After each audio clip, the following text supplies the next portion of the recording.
السلام علیکم ورحمۃ اللہ وبرکاتہ۔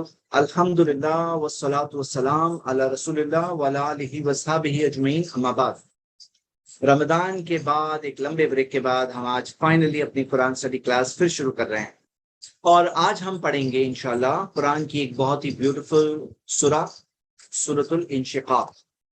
سورۃ الانشقاق یہ قرآن کے اما پارہ جز اما کا حصہ ہے، اور ہم دیکھتے ہیں کہ اس کے تعلق سے ایک حدیث ہمیں اوتھینٹک ملتی ہے اس سورہ کے تعلق سے۔ ایک منٹ جی، یہ حدیث صحیح سنن ترمذی میں حدیث نمبر 3333، جامع ترمذی میں حدیث نمبر 3333 ہے۔ اس حدیث کو شیخ البانی نے سلسلہ حدیث صحیحہ میں صحیح گریڈنگ دی ہے، اور جس میں آتا ہے کہ نبی صلی اللہ علیہ وسلم نے فرمایا کہ جو شخص چاہتا ہے کہ قیامت کے منظر کو دیکھ لے، من سرہ ان ينظر الى یوم القیامہ کانہ رای عین، کہ جو چاہتا ہے کہ قیامت کے دن کو دیکھ لے جیسے کہ اپنی آنکھوں سے، حقیقی آنکھوں سے دیکھ رہا ہے، تو اسے چاہیے کیا چاہیے کہ فلیقرأ، اسے چاہیے کہ وہ پڑھے اذا الشمس کوورت، جو سورہ تکویر ہم پڑھ چکے ہیں، اذا السماء انفطرت جو سورہ انفطار ہم پڑھ چکے ہیں، واذا السماء انشقت جو سورہ انشقاق ہے جو آج پڑھ رہے ہیں۔ تو ہم یہ سورہ انشقاق کے تعلق سے قیامت کے دن کے مناظر، سین پورے اس سورہ کے اندر بیان ہے، اور اس سورہ کے تعلق سے ہم ایک اور چیز دیکھ لیتے ہیں اس سے پہلے کہ ہم آگے بڑھیں۔ تفسیر ابن کثیر میں امام ابن کثیر نے ذکر کیا ہے،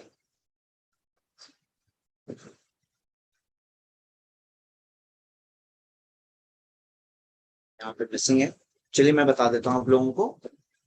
تفسیر ابن کثیر کے اندر اگر آپ نارمل بک میں پڑھیں گے تو اس کے اندر دو حدیثیں اس بارے میں دی ہوئی سورہ انشقاق کے بارے میں، اور دونوں صحیح بخاری اور صحیح پہلی حدیث صحیح مسلم کی ہے، دوسری حدیث صحیح بخاری کی ہے، اور جس کے اندر آتا ہے کہ ابو ہریرہ رضی اللہ عنہ نے سورہ اذا السماء انشقت، سورہ انشقاق انہوں نے پڑھے، اور پڑھ کر کے انہوں نے سجدہ کیا اس کی تلاوت کے دوران، اور پھر انہوں نے کہا کہ اللہ کے رسول صلی اللہ علیہ وسلم نے سورہ انشقاق کی تلاوت میں انہوں نے سجدہ کیا تھا۔ یہ حدیث صحیح مسلم میں ہے، اور ایک ملتی جلتی حدیث صحیح بخاری میں بھی ہے جس کے اندر آتا ہے کہ قیام اللیل ابو رافع نام کے تابعی نے جب ابو ہریرہ رضی اللہ عنہ کے ساتھ پڑھے تو انہوں نے سورہ انشقاق جب پڑھے تو ساتھ میں انہوں نے اس وقت پر سجدہ کیا، اور جو اس کے بارے میں جب ان سے پوچھا گیا تو ابو ہریرہ رضی اللہ عنہ نے کہا کہ میں نے ابو القاسم یعنی محمد صلی اللہ علیہ وسلم کے پیچھے میں نے نماز پڑھی، اور میں نے اس کے اندر سورہ انشقاق میں سجدہ کیا، اور میں جب تک اس کی تلاوت کروں گا تب تک میں اس کا سجدہ کرتا رہوں گا، یہاں تک کہ آخر میں نبی صلی اللہ علیہ وسلم سے ملوں، یعنی کہ حوض کوثر پہ جو ملاقات ہوگی نبی صلی اللہ علیہ وسلم سے، وہ کہتے ہیں تب تک جب تک میں ملاقات نہ کروں تب تک میں یہ یعنی کہ پوری زندگی بھر میں سورہ انشقاق میں سجدہ کروں گا۔ تو سجدہ جو قرآن کی بعض صورتوں میں ہے اس میں سے یہاں پر بھی اس سورہ کے اندر بھی سورہ انشقاق کے اندر بھی سجدہ آنے والا ہے۔ اس کے بعد میں چلیے ہم شروع کرتے ہیں۔ اللہ سبحانہ وتعالی نے فرمایا اعوذ باللہ من الشیطان الرجیم بسم اللہ الرحمن الرحیم اذا السماء انشقت۔ میں پوچھنا بھول گیا، میری آواز کلیئر سنائی دے رہی ہے؟ ذرا ایک بار کنفرم کر، آپ لوگ میری آواز کلیئر سنائی دے رہی، کوئی ڈسٹربنس تو نہیں ہے؟ ہاں ذرا کنفرم کرتے ہیں پھر ہم آگے بڑھتے ہیں۔ ایک منٹ جی، کلیئر، جزاک اللہ خیر، ٹھیک ہے۔ تو ہم دیکھتے ہیں اللہ سبحانہ تعالیٰ نے فرمایا اذا السماء انشقت، جب آسمان پھٹ جائے گا۔ انشقہ، انشقہ کا مطلب کیا ہے؟ پھٹ جانا۔ آپ یہ دیکھیں گے کہ انشقہ جو اس کا مطلب ہے پھٹ جانا، یعنی کہ کیسا ہوتا ہے کہ پوری طرح سے یعنی کہ پھٹ جانا۔ اور اللہ سبحانہ تعالیٰ نے فرمایا اذا السماء انشقت، تو سما آسمان کے تعلق سے ہم دیکھتے ہیں کہ آسمان میں جو ستارے ہیں سارے وہ ہے سب کے سب، جیسے ہم دیکھتے ہیں کہ جو ستارے بکھر جائیں گے، جو دوسری جگہوں پہ آتا ہے ستارے بکھر جائیں گے، سورج اور چاند کی چمک چلی جائے گی، ہاں، تو جیسے کہ یہ ساری چیزیں ذکر ہے اور آیتوں میں، تو یہاں پہ اذا السماء انشقت آسمان کی پوری طرح سے پھٹ جانے کا ذکر ہے۔ وَأَذِنَتْ لِرَبِّهَا وَحُقَّتْ، اذینت، اذینت کا مطلب کیا ہے؟ اذینت یہ کا مطلب عام طور پہ ہم دیکھتے ہیں اذینت لربها وحقت، تو اذینت کا مطلب کیا ہے؟ یہ آپ کو دیکھیں گے کہ اذینت کا مطلب ہے سننا، ہاں، مطلب غور سے سننا، اذینت لربها، اور وہ سن چکی اپنے رب کو. عربک ادینت کا مطلب یہ ماضی کا صیغہ ہے، پاسٹ ٹینس.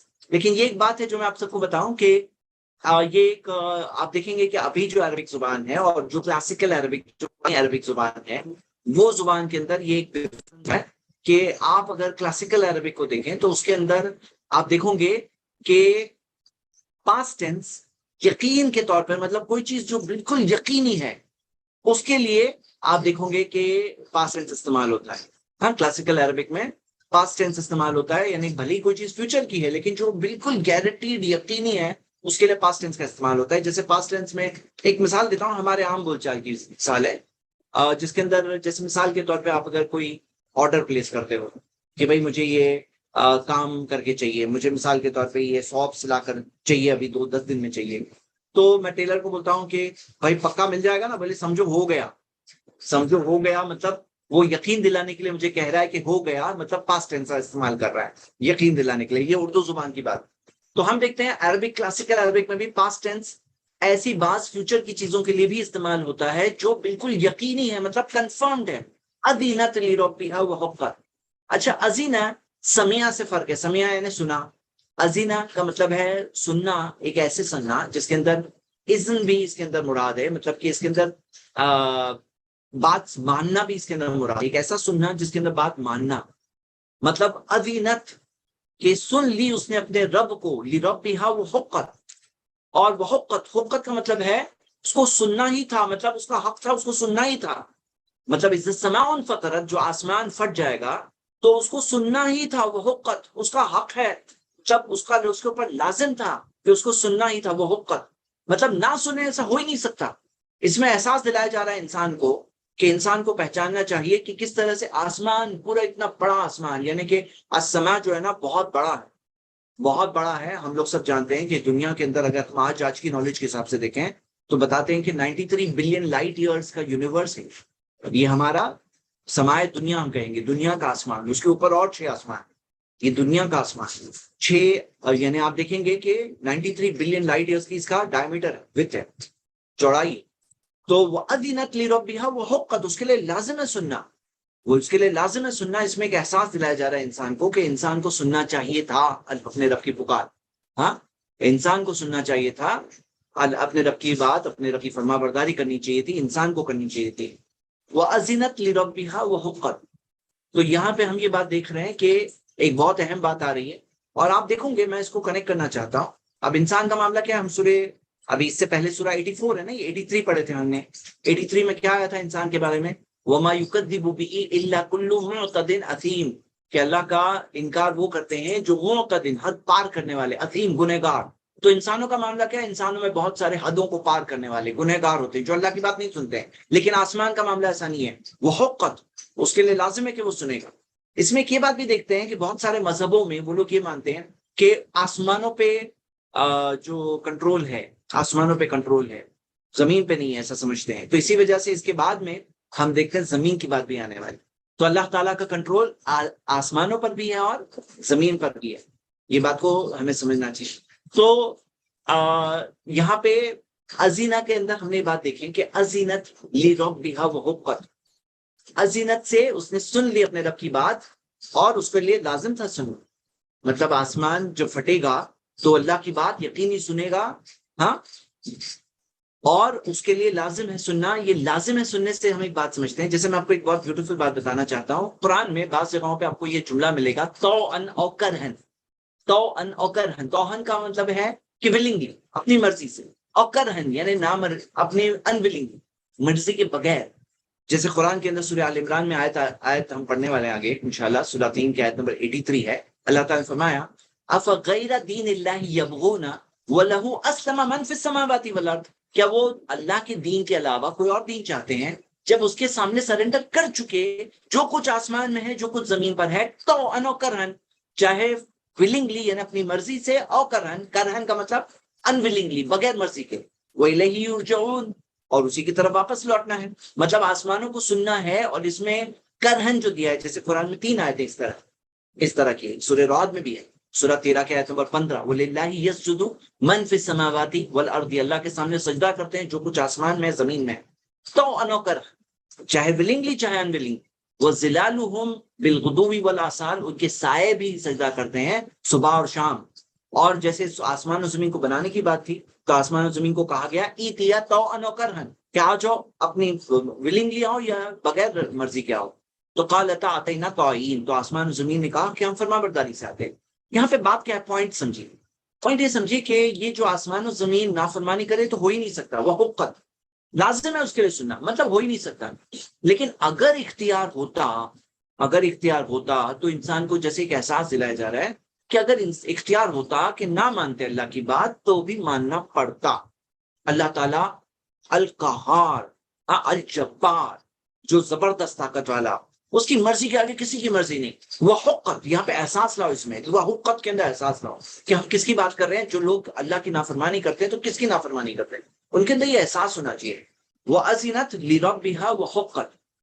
اور پھر اللہ تعالیٰ نے فرمایا وَإِذَا الْأَرْضُ مُدَّتْ، اور جب زمین مدت پھیلا دی جائے گی، اب جب زمین پھیلا دی جائے گی تو انہیں پھیلا دی جائیں گی، یعنی کہ مدت کا مطلب سٹریچ کر دی جائے گی، ہاں سٹریچ کر دی جائے گی۔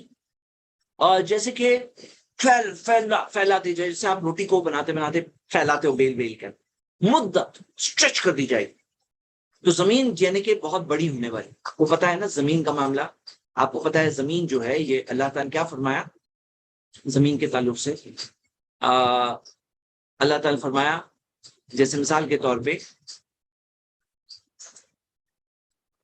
زمین کے تعلق سے یہ ہم دیکھتے ہیں، ایک منٹ، ہاں قرآن کی ایک آیت ہے جس میں اللہ سبحانہ تعالیٰ نے زمین کے تعلق سے ذکر کیا ہے کہ زمین اس دن بدل دی جائے گی، اس دن بدل دی جائے گی، ہاں یوم، یہ سورہ ابراہیم سورہ 14 کی آیت نمبر 48 ہے، یوم تبدل الارض غیر الارض، جس دن زمین بدل دی جائے گی ایک الگ زمین میں، تبدل الارض غیر الارض، اس زمین سے ایک الگ زمین ہوگی، اور وہ زمین کو کس طرح سے پوری طرح سے اسٹریچ کر دیا جائے گا۔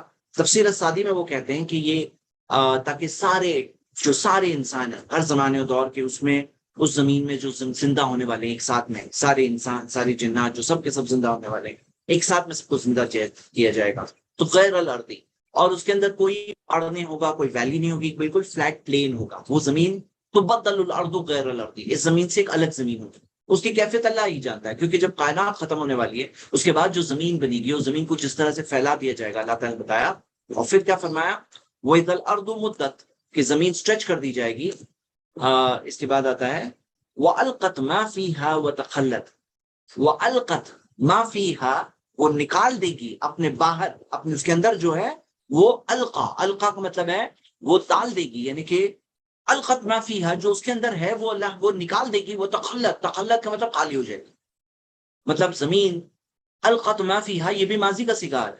اور اس کے اندر ایک بات یاد رکھیے کہ اذا کے ساتھ میں جب ماضی آتا ہے تو مستقبل کی معنی پیدا ہوتی ہے، اذا یعنی جب، تو جیسے اذا جاء نصر اللہ، جب اللہ کی مدد آئے گی، اس معنی میں والقت ما فیہا وتخلت، اور تخلت یعنی پوری طرح سے خالی ہو جائے گی، تو زمین جب پھیلا دی جائے گی اور وہ پوری طرح سے خالی ہو جائے گی، تو خالی ہو جائے گی سے کیا مراد، کون کیا، تو زمین میں جو سارے انسان دفن ہے، جو ان کے ساری جو باتیں، جو ان کی جو باڈی ڈس انٹیگریٹڈ پارٹیکلز میں موجود ہوں گے، وہ تخلت، وہ باہر نکل آئے، یعنی انسان پھر اس دن پوری طرح سے زندہ ہو جائے گا، پورے سارے انسان باہر نکل آئیں گے، زمین کے اندر سے باہر نکل آئیں گے، اور زمین سٹریچ ہوگی، اور زمین میں سے سارے انسانوں کو باہر کر دیا جائے گا، سارے انسان باہر نکل آئیں گے۔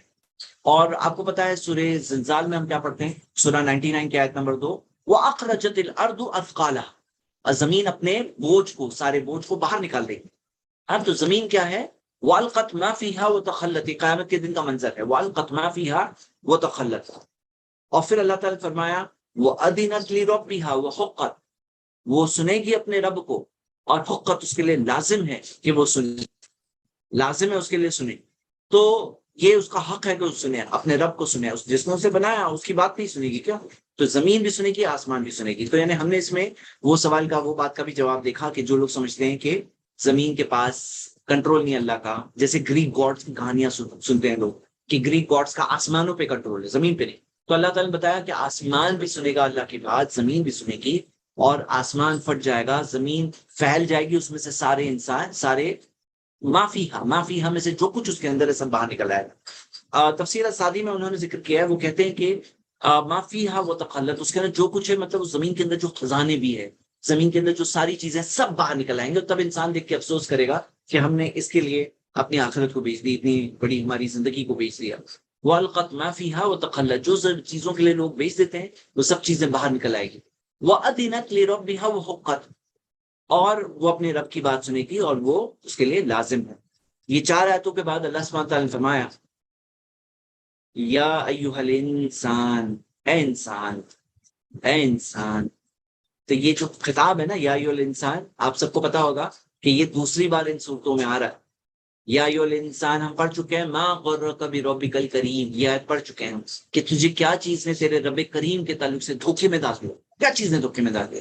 یہاں پہ ایک دوسرا میسج ہے، یا ایھا الانسان، اے انسان، انک کادح الی ربک کدحا، یقیناً تو کادح، تو محنت کرنے والا ہے، تو محنت کرتا ہے، الی ربک، اپنے رب کی طرف، کدحا، خوب محنت، فملاقی، تو پھر اس سے تو ملاقات کرے گا، مطلب تو اپنے رب سے ملاقات کرے گا۔ انسان کو یہ بات کا احساس دلایا گیا ہے، فملاقی۔ اب یہاں پہ جو کادح دیا ہے، محنت کرنے والا ہے، جو انسان محنت کرنے والا ہے، جیسے آپ دیکھو گے سورہ ولد میں ذکر ہے، سورہ 90 کی آیت نمبر 4، لقد خلقنا الانسان فی کبد، ہم نے انسان کو مشکل اور پریشانی میں بنایا ہے۔ اب دنیا میں ہر کوئی کچھ نہ کچھ کادح الی ربک قدحا فملاقی، اب یہ جو بات احساس دلایا گیا ہے کہ انسان جا رہا ہے، محنت کر رہا ہے، لیکن الی ربک، جا رہا ہے اپنے رب کی طرف، جا رہا ہے، بڑھ رہا ہے اپنے رب کی طرف، محنت کر رہا ہے، لیکن جا رہا ہے کس طرف؟ الی ربک، تو اپنے رب کی طرف واپس جانے کے وقت کی طرف ہی آ رہا ہے نا۔ ہم سب کو احساس ہونا چاہیے کہ ہم سب جو بھی کر رہے ہیں بڑھ رہے ہیں ہمارے آخری مقام کی طرف، قبر کی طرف، جو مریں گے اور پھر قیامت کے دن زندہ ہونا ہے۔ الی ربک قدحا فملاقی، جو مرنے کے بعد زندگی ہے، وہ زندگی میں جو روح، جب دوسرا سور پھونکا جائے گا اور تب انسان پوری طرح سے اپنی روح اور جان کے ساتھ پوری طرح سے زندہ ہو جائیں گے قیامت کے دن۔ الی ربک قدحا فملاقی، فملاقی کے اندر 2 تفسیریں ہمیں ملتی ہے، ابن کثیر نے دونوں تفسیریں ذکر کی ہے۔ فملاقی کی ایک تفسیر یہ ہے جس کے اندر ہے فملاقی، کہ تم اس سے ملاقات کرنے والے ہو، تو اس سے مراد کیا ہے کہ تم کرنے والے ہو، کس سے ملاقات کرنے والے ہو؟ ہی سے، ہی جو ضمیر ہے، جو پروناؤن ہے ہی، تو فملاقی اس کے اندر یہ ہے، ایک تفسیر یہ آتی ہے کہ یہ اپنے رب سے ملاقات کرنے والے ہو، اپنے رب سے ملاقات کرنے والے ہو، تو فملاقی، تو یہ ہو گئی پہلی تفسیر۔ اور دوسری تفسیر یہ ہے فملاقی، یعنی تمہاری جو کوششیں ہیں اس سے تم دیکھنے والے، اس کا کیا انجام ہے، فملاقی۔ فملاقی کے تحت ابن کثیر نے یہ دوسری تفسیر بھی ذکر کی ہے، اور اس تعلق سے ایک حدیث ذکر کی ہے، ابو داؤد طیالسی نے اس حدیث کو جمع کیا ہے، لیکن جب میں نے چیک کیا تو شیخ البانی نے اس حدیث کو ضعیف قرار دیا ہے، یہ حدیث نہیں، شیخ دوسرے محققین غالباً شیخ زبیر علی زئی نے اس حدیث کو ضعیف قرار دیا ہے، تو وہ سندہ ضعیف وفیہ، اور راوی کا نام بتایا حسن بن جعفر۔ تو اس حدیث کے مطابق یہ آیا تھا وَعْمَلْ مَا شِئْتَ فَإِنَّكَ مُلَاقِي، کہ عمل کرو جو تم چاہتے ہو کیونکہ تم اس سے ملاقات کروں گے، تو اس سے عمل کی طرف نسبت لی گئی ہے کہ ملاقی، اس سے عمل کروں گے۔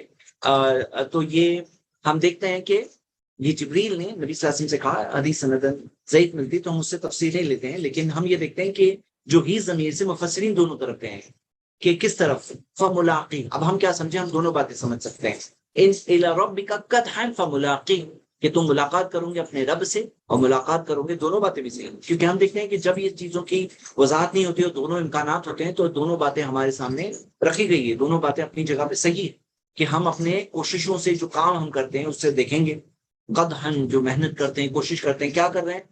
جو محنت و کوشش کر رہے ہیں، دیکھیں گے اس کو، فملاقی۔ اور ہم رب سے بھی ملاقات کریں گے، اللہ کے سامنے سب کو کھڑے ہونا ہے، چاہے چوائس ہو، چاہے کوئی مانے نہ مانے، لیکن اللہ کے سامنے ملاقات تو کرنا ہی ہے۔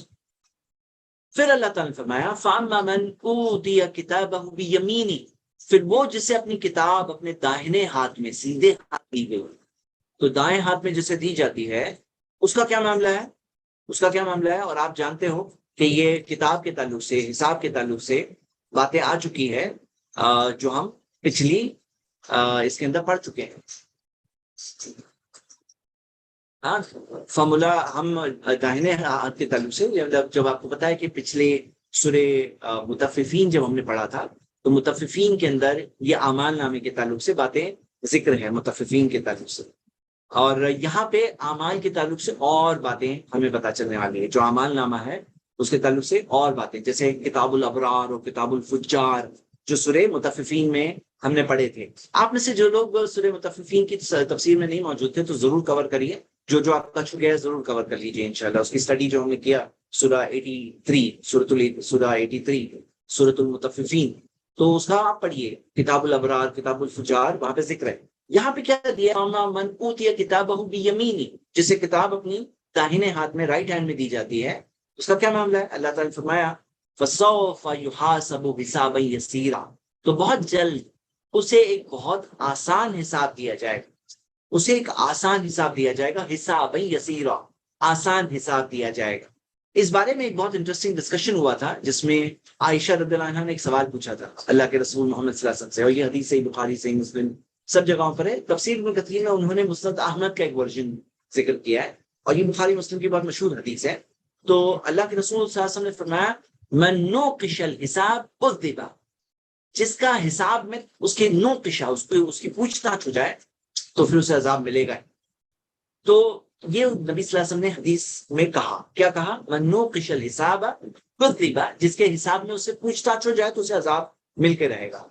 تو عائشہ رضی اللہ عنہا نے تب کہا فسوف یحاسب حسابا یسیرا، کہ اللہ کے رسول صلی اللہ علیہ وسلم قرآن میں تو اللہ نے ذکر کیا ہے کہ بہت جلد اللہ اسے آسان حساب دے گا، آسان حساب دے گا. تو اللہ کے رسول صلی اللہ علیہ وسلم نے فرمایا لیس ذالک بالحساب، یہ حساب نہیں ہے، ولکن ذالک العرض، یہ پیش کرنا ہے، مطلب اعمال پیش کیے جائیں گے. من نوقش الحساب، جس کے حساب میں پوچھ تاچھ ہو جائے، انٹروگیشن ہو جائے، اس کے اندر چیکنگ ہو جائے، یوم القیامتی عذبا، قیامت کے دن ہو جائے تو اس کے اوپر عذاب آ کے رہے گا، اسے عذاب آ کر رہے گا، عذبا. تو یہ حدیث صحیح بخاری میں 4939 اور 103 میں موجود ہے، صحیح مسلم میں حدیث نمبر 2876 موجود ہے، اور مسند احمد کا یہ ورژن ہم نے پڑھے. تو یہاں پہ کیا پتہ چلتا ہے کہ میرے بھائیوں، ہم لوگ یہ دنیاوی اعتبار سے بھی دیکھتے ہیں. ایک ہوتا ہے کہ پیش ہوتا ہے، ایک ہوتا ہے کہ چیکنگ اور اسکروٹنی میں آ جائے تو پھر پکڑے جاتے ہیں. تو اسکروٹنی میں اتر ہے بات کہ بھئی کچھ تو نکالنا ہے، تو پھر کوئی کچھ نکال ہی لیتا ہے. تو یہاں پہ آپ یہ دیکھیے کہ اللہ سبحانہ تعالیٰ نے کس کے تعلق سے کہا فسوف یحاسب حسابا یسیرا، کہ اس کا ایک آسان حساب ہوگا. کس کا؟ جس کی کتاب اسے داہنے ہاتھ میں ملے گی، یعنی کہ اس کے اعمال میں زیادہ اعمال ہوں گے، اچھے اعمال ہوں گے، بھاری اعمال ہوں گے، تو اس کی کتاب اس کے سیدھے ہاتھ میں ملے گی. تو اس کو سیدھے ہاتھ میں ملنے کے بعد کیا ہوگا؟ فسوف یحاسب حسابا یسیرا. یہ آسان حساب کیا ہے؟ حدیث میں ہم دیکھتے ہیں نبی صلی اللہ علیہ وسلم ایکسپلینر آف دا قرآن حدیث جو ہے تفسیر ہوتی ہے قرآن. تو حساب یسیرا کا مطلب ہے کہ اس کے اعمال بس پیش ہوں گے. اب کیا اس کے اعمال میں کچھ کمیاں نہیں ہو سکتی ہے؟ ہاں ہو سکتی ہے. اس کے اچھے اعمال زیادہ ہے، لیکن کیا کچھ کمیاں نہیں ہیں؟ کمیاں ہو سکتی ہے، کچھ چیزیں ہو سکتی ہیں. حساب یسیرا اللہ تعالیٰ اسے دیں گے، آسان حساب دیں گے. اور یہ بات ہم سب کو سمجھنا ہے، یہ اللہ کی رحم ہے. دیکھیے دو سسٹمز ہے قیامت کے دن. ایک ہے بائے اللہ فضل، اللہ کے فضل سے، اور ایک ہے اللہ کے انصاف سے. اللہ کا فضل کس کے ساتھ ہے؟ سیدھے ہاتھ والوں کے لیے، نیک اعمال کرنے والوں کے. انہیں جو ملے گا، انہیں جنت جو ملے گی، جنت ان کے اعمال کا بدلہ نہیں، یاد رکھیے. جنت اعمال کی وجہ سے ہے، لیکن اللہ کی فضل کی وجہ سے، فضل کا معاملہ ہے. لیکن جو برے کام کیے ہوئے، جن کے گناہ زیادہ معاملہ ہے، ان کے ساتھ اللہ کا انصاف کا معاملہ ہے. یعنی فضل اور انصاف، یہ دو چیزیں قیامت کے دن ہوگی.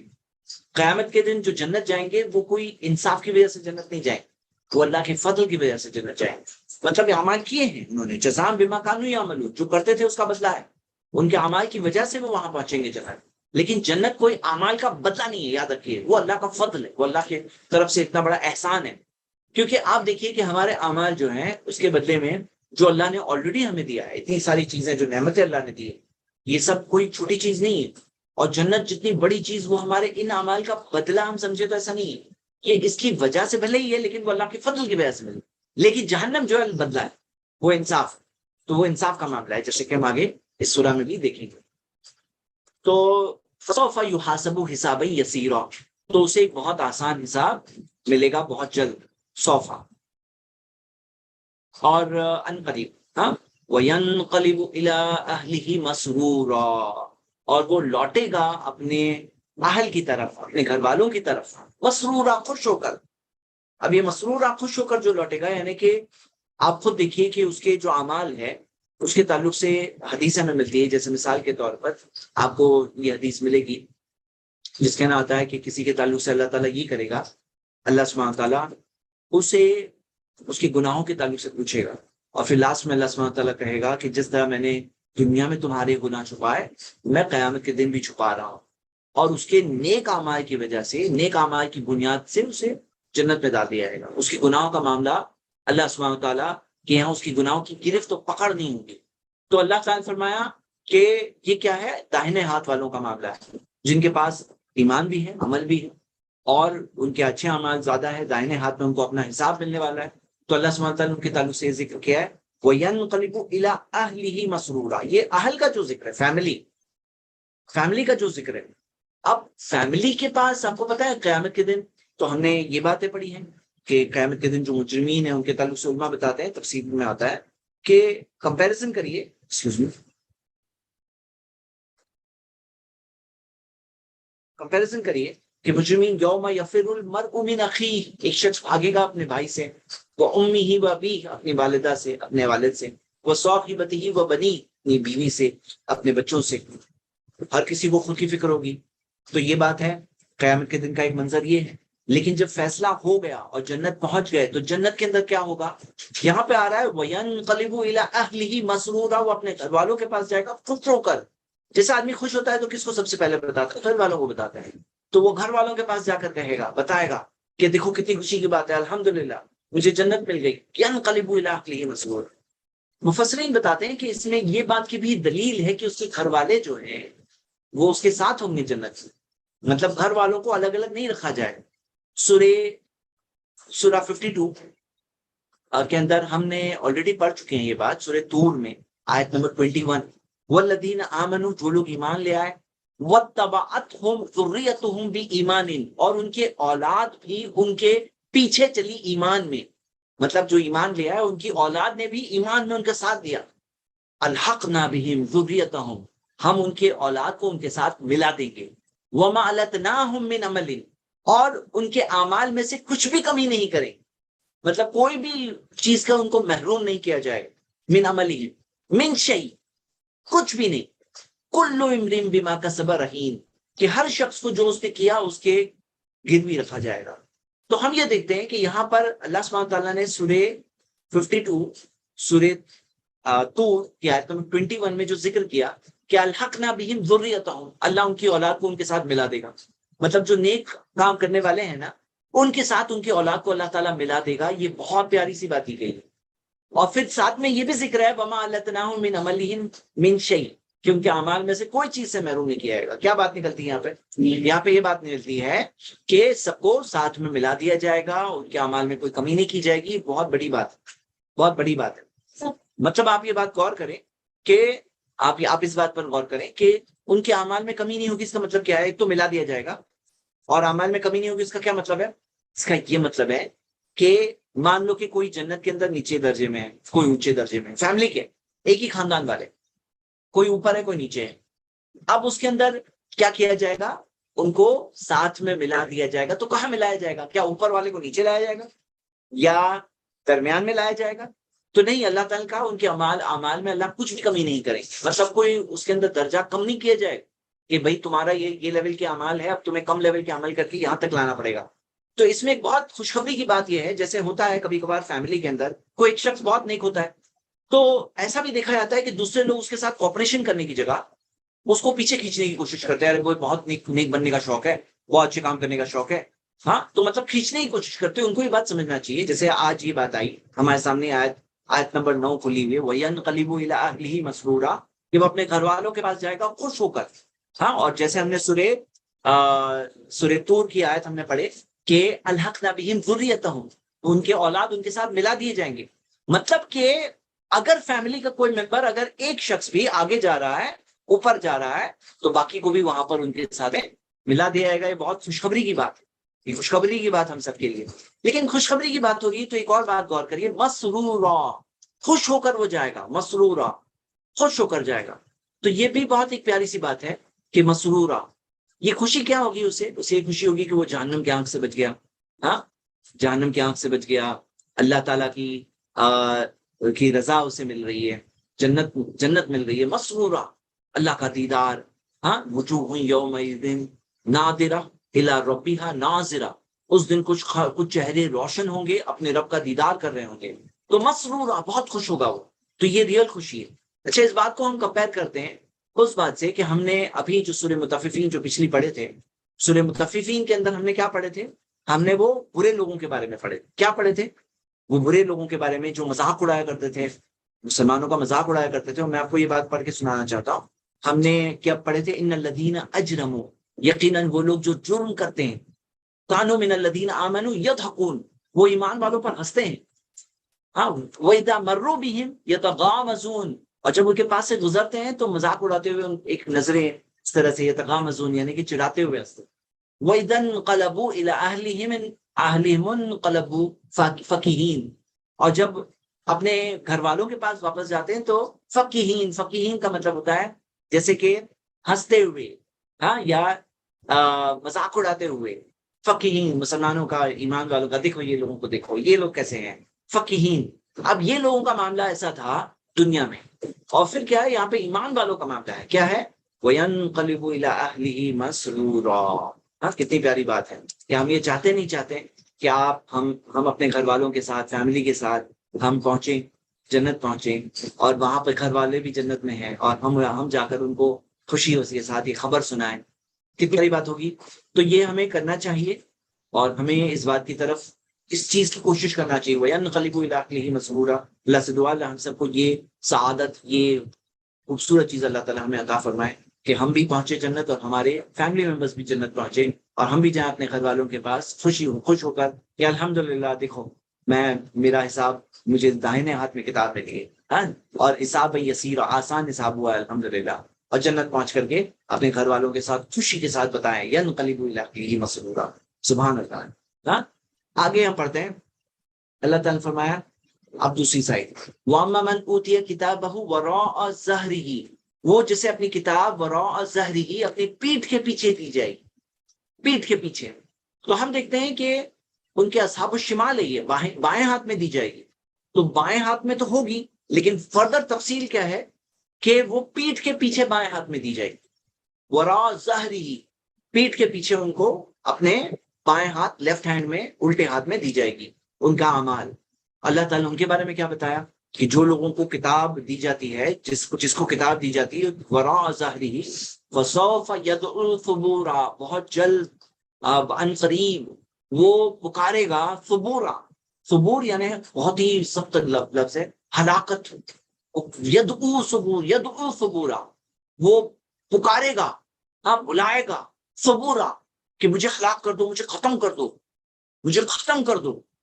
اور اگر آپ ثبورا کے تعلق سے ہم دیکھیں تو ثبورا ورڈ قرآن میں ہمیں حقیقت میں صرف دو جگہوں پہ ملتا ہے، ہاں، ثبورا، ایک سورہ فرقان کے اندر ہم یہ آیتیں دیکھیں گے، سورہ فرقان کے اندر، اور دوسرا سورہ انشقاق کے اندر ثبورا آپ دیکھ رہے ہیں۔ سورہ فرقان کے اندر آپ یہ دیکھ رہے ہیں وَإِذَا أُلْقُوا مِنْهَا مَكَانًا ضَيِّقًا، جب انہیں جہنم کی آگ میں تنگ جگہ میں ڈال دیا جائے گا، مقرنین، جکڑے ہوئے تنگ جگہ میں ڈالا جائے گا، دعاؤ ہنالک ثبورا، وہ پکاریں گے وہاں پر، دعاؤ، پھر سے یہ دعاؤ یہاں پہ آتا ہے، پکاریں گے وہاں پر، ہنالک ثبورا، کہ وہ پکاریں گے کہ ہمیں موت دے دو، ہمیں ختم کر دو، یہ پکاریں گے۔ لا تدعو، ان سے کہا جائے گا لا تدعو اليوم ثبورا واحدا، اس دن ایک ہلاکت مت مانگو، وَادْعُوا ثُبُورًا كَثِيرًا، بہت ساری ہلاکتیں مانگو۔ مطلب ایسا کام کر کے آئے یہ لوگ، ایسا کام کر کے آئے ہیں کہ جہنم کی آگ کے اندر وہ چاہیں گے کہ وہ مرے، ختم ہو جائے، یہ سب ختم ہو جائے، لیکن حساب اللہ تعالیٰ بتلا دے گا، یہ حساب ہے ان کا، یہ ان کے کام تھے ایسے، انہوں نے ایسے چوائسز کی زندگی کے اندر۔ زندگی امتحان ہے، اس کا رزلٹ نہیں آئے گا کیا امتحان ہوگا اور پھر اس کا انجام نہیں آنے والا ہے؟ تو انجام آنے والا ہے، پہچانو حقیقتوں کو۔ یدعو ثبورا، یدعو کے اندر ہم دیکھتے ہیں ندا اور دعویٰ کے اندر فرق ہوتا ہے۔ ندا ایک عام چیز ہے، ندا، اور دعویٰ خاص ہوتی ہے، یعنی کہ اگر میں کہتا ہوں ارے کوئی مدد کرو تو یہ ہے ندا، اور اگر میں کہتا ہوں ارے بھائی مدد کرو، یہ ہوئی دعویٰ۔ تو یدعو کا مطلب یہ خاص پکاریں گے، یدعو ثبورا، ہاں، یدعو ثبورا، تو یعنی وہ خاص پکاریں گے، فلاں کو پکاریں گے، فرشتوں کو پکاریں گے، کہ فرشتوں کو کہیں گے کہ ہمیں ہلاکت مل جائے، ہمیں ختم ہو جائے ہم، ثبورا، اللہ تعالیٰ کو پکاریں گے، یدعو ثبورا۔ تو فسوف یدعو ثبورا، کاریں گے وہ لوگ کہ ہمیں ہلاکت مل جائے. اللہ اکبر، اللہ ہم سب کی حفاظت کرے.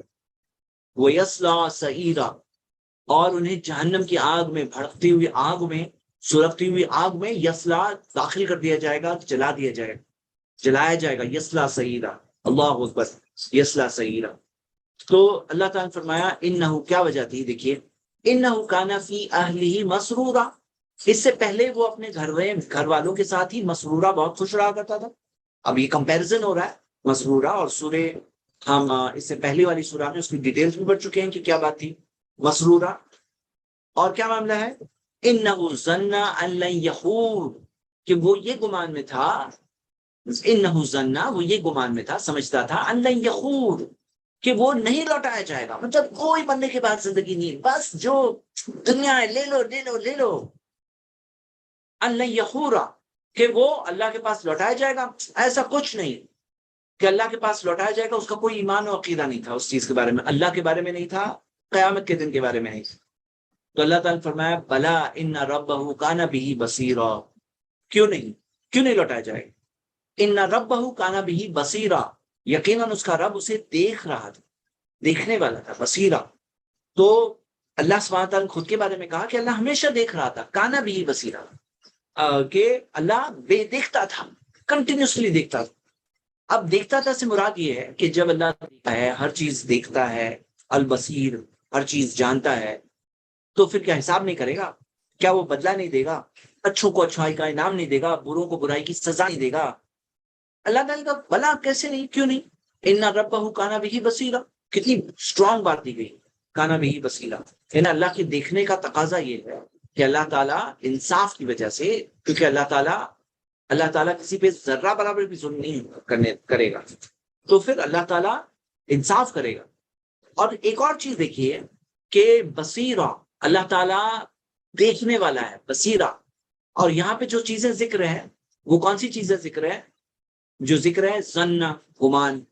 تو اللہ تعالیٰ گمانوں کو بھی جانتا ہے، دیکھتا ہے کہ ہمارا گمان کیا ہے، اللہ کے بارے میں ایمان کیا ہے، اللہ کے بارے میں ہم کیا سوچتے ہیں، ہاں، اور کیا سوچتے ہیں. یہاں پر جو اس کی ساری جو دلی باتیں ہیں وہ بھی اللہ تعالیٰ بصیرہ، سب چیز کو دیکھتا ہے، ہر چیز کو جانتا ہے، کانا بھی بصیرہ. تو یہاں پہ ایک وارننگ ہے کس کے لیے؟ لوگوں کے لیے، کہ اس بات سے دیکھ کر کے عبرت حاصل کریں. قرآن کا مقصد کیا ہے کہ قرآن میں مقصد یہ ہے کہ تاکہ یہ بات کو سمجھ جائیں، اس سے عبرت حاصل کر لیں، نصیحت حاصل کرتے ہیں. ان ربہ کان بہ بصیرا. آگے اللہ تعالیٰ نے فرمایا فلا اقسم بالشفق. اب یہ بات کی دلیل دی جا رہی. فلا سے مراد کیا ہے؟ پس نہیں، مطلب کیا چیز کے لیے نہیں، کیا چیز کے لیے نہیں؟ جو یہ سمجھتا ہے نا کہ اللہ یحور، کہ اللہ تعالیٰ کے پاس نہیں لوٹائے جائیں گے، اور اللہ تعالیٰ کوئی حساب نہیں کرے گا، قیامت قائم نہیں ہوگی، حساب کا بدلہ نہیں ملے گا، جنت جہنم کچھ نہیں ہے. تو اللہ تعالیٰ نے اب اس کی دلیل میں، اس کے جواب میں اللہ تعالیٰ نے کہا فلا اقسم بالشفق، میں قسم کھاتا ہوں شفق کی. شفق کیا ہے؟ شفق کیا ہے؟ شفق کے تعلق سے آپ کو سلف میں ایک بہت بڑی جماعت ابن کثیر نے ذکر کیا ہے کہ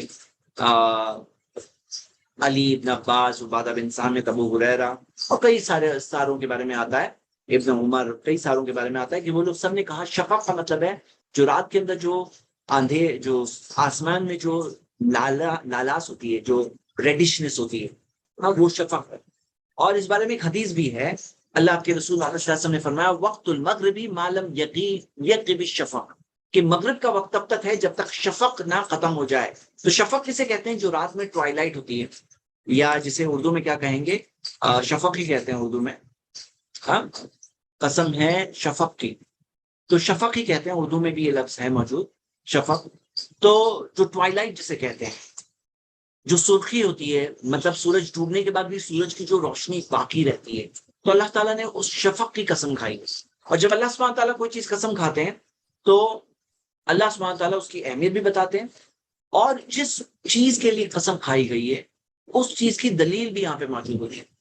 تو اللہ سبحانہ تعالیٰ نے یہاں پہ فلا کے ساتھ میں جو ان کا انکار کیا اللہ یحور، تو اللہ سبحانہ تعالیٰ نے اقسم بالشفق، شفق کی قسم کھائی ہے یہاں پر. اب غور کرنے کے لیے بہت بڑی چیز یہاں پہ ہمارے لیے اوپن ہے کہ تین چیزوں کی قسمیں ہیں یہاں پر، کہ اللہ تعالیٰ نے اقسم، میں قسم کھاتا ہوں. اور اللہ تعالیٰ جب کسی چیز کی قسم کھا سکتے ہیں، اللہ تعالیٰ کے مخلوق کے سارے، ہم اللہ کے علاوہ کسی اور کی قسم نہیں کھا سکتے، کیونکہ ہم وہ مقام کسی اور کو نہیں دے سکتے. اللہ تعالیٰ اپنی مخلوق کی جب قسم کھاتے ہیں کوئی چیز کی تو اس کے اہمیت اور مقام کو بتاتے ہیں. تو شفق کی اہمیت یہاں پتہ چلتی ہے. اور ہم جانتے ہیں کہ شفق کے اندر مغرب کی نماز ہوتی ہے، مغرب کی نماز کا وقت ہوتا ہے اس کے اندر.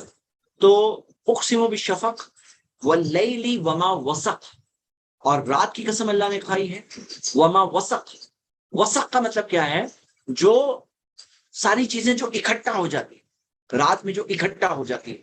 جیسے مثال کے طور پہ انسان بھی باہر ہوتے ہیں رات میں، اپنے گھروں میں واپس آتے ہیں. جانور ہوتے ہیں اپنے بلوں میں واپس آتے ہیں، اپنے گھروں میں واپس آتے ہیں. وما وسق، جو ستارے، جیسے ہم دیکھتے ہیں قتادہ کا قول ہے، وہ کہتے ہیں کہ جو ستارے جو چمکتے ہیں، ہاں، اور جو جانور جو واپس آتے ہیں اکٹھا ہو جاتے ہیں، ہاں، تو وسق. اور اکرما کا کہنا ہے کہ اندھیری کی وجہ سے جو ساری چیزیں جو واپس آتی ہیں اپنی جگہ پر، اس سے مراد کیا ہے؟ وما وسق، جو ساری چیزیں اکٹھا ہوتی ہیں، واپس آتی ہیں. تو اللہ تعالیٰ نے اس چیز کا بھی ذکر کیا ہے، جو لوگ جو واپس آنے کا بھی ذکر کیا ہے، اور شفق کا ذکر کیا ہے، وسق واللیل وما وسق.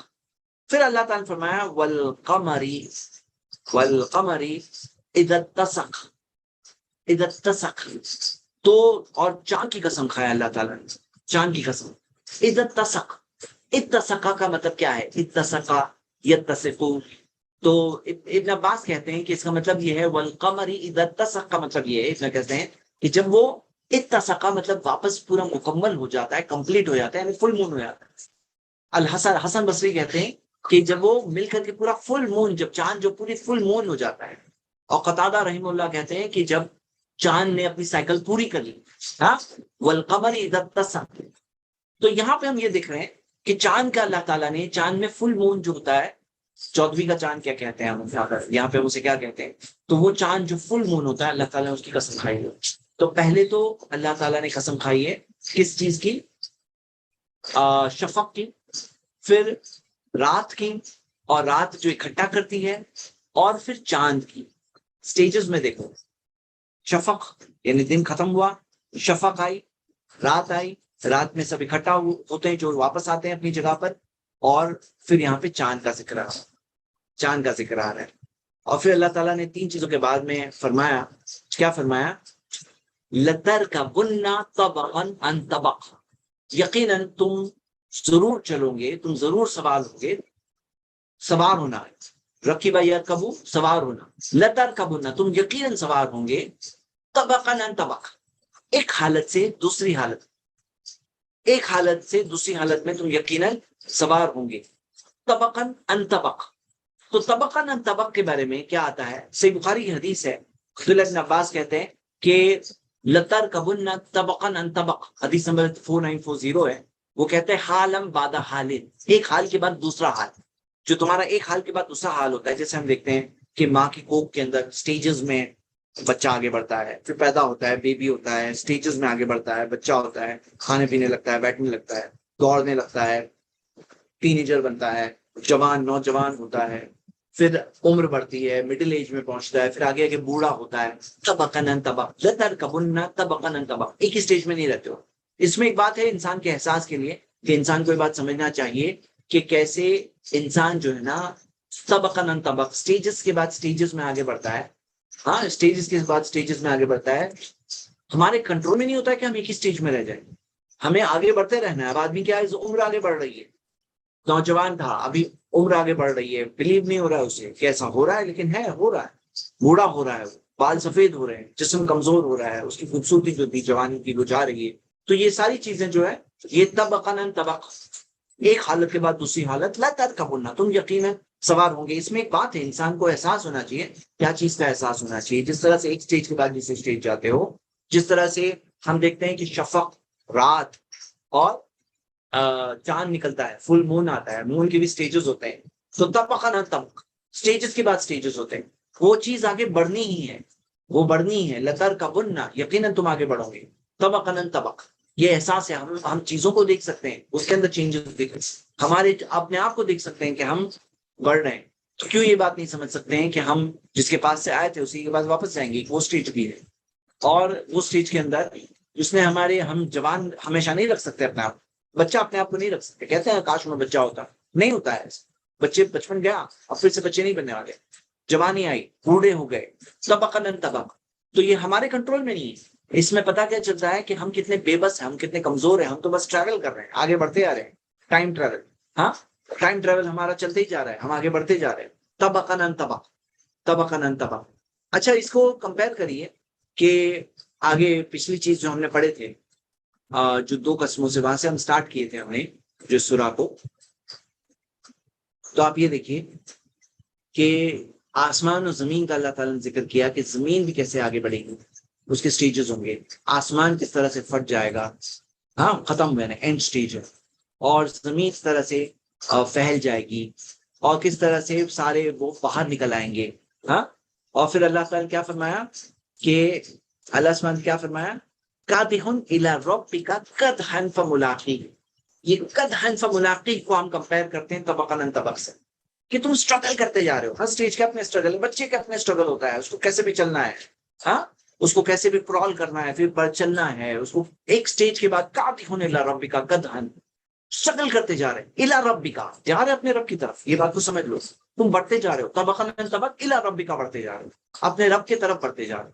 فملاقیہ، ہاں، تو اس سے ملاقات ہو کر رہے گی، اس سے ملاقات ہو کر رہے گی.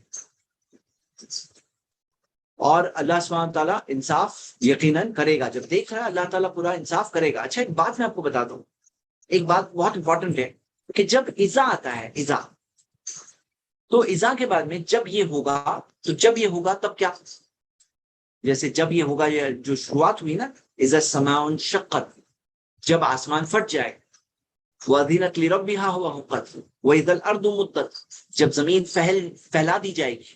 ہاں، پھیلا دی جائے گی. تو جب یہ ہوگا تب کیا، وہ ذکر ہی نہیں ہے، وہ ذکر نہیں ہے. جب یہ ہوگا تب کیا ہوگا، ذکر نہیں ہے. ڈائریکٹلی بات آ گئی، یا ایھا الانسان، اے انسان، انک قادح الی ربک قدحا فملاقیہ. تو یہ چیز جو یہاں ذکر نہیں ہے وہ انڈرسٹوڈ ہے. وہ انڈرسٹوڈ ہے کیونکہ اس سے پہلے ہم نے جو صورتیں پڑھے ہیں اس میں وہ چیزیں ذکر ہے نا، اذا السماء انفطرت واذا الکواکب انتثرت. اس کے میں کیا آیا تھا آگے، واذا البحار فجرت واذا القبور بعثرت. پھر کیا آیا تھا، علمت نفس ما قدمت واخرت.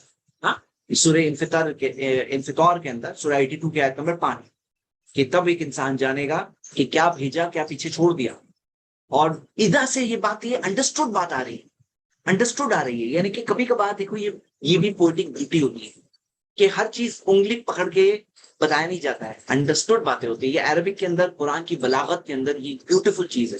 تو جیسے ہم 2 بار پڑھ چکے ہیں، سورہ 81 82 دونوں میں پڑھے تھے. 81 کے اندر کیا آیا تھا، کئی چیزیں اذا کے ساتھ، کئی چیزیں وَإِذَا السَّمَاءُ انشقت، نہیں،